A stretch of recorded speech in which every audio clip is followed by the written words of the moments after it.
elements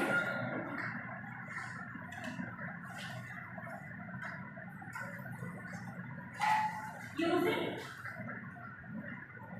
push operation. ఇక్కడ elements అంటే ఏ elements అరే యొక్క ఎలిమెంట్స్ అన్నమాట. ఓకేనా? అరే యొక్క ఎలిమెంట్స్ ని మనం స్టాక్ లోకి పుష్ చేయాలి. ఓకే, నెక్స్ట్ వన్ వచ్చేసి ఏంటి, if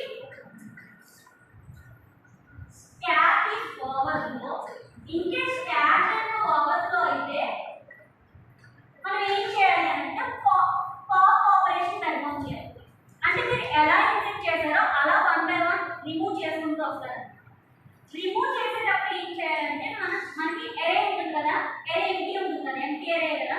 సో ఈ ఎరేలోకి మనం దాన్ని షిఫ్ట్ చేయాలంటాం. ఓకే, సో చూడండి, if stack is overflow then pop the element.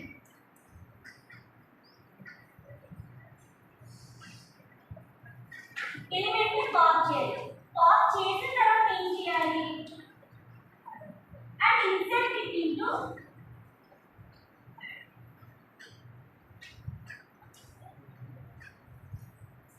ఎరే.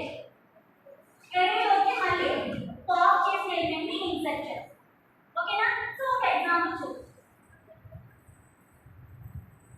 ఇలా మనం ఇది జరిగినప్పుడు push operation pop operation perform అయినప్పుడు ఆటోమేటిక్ గా మీ ఎలిమెంట్స్ అనేవి రివర్స్ అయిపోతాయి, రివర్స్ ఆర్డర్ లో వచ్చేస్తాయి అన్నమాట.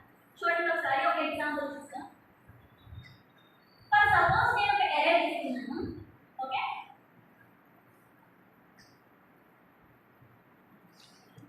ఎరే నేను ఇచ్చాను సమ్ ఎలిమెంట్స్, ఇండెక్సింగ్ వచ్చేసి 2. ఓకేనా?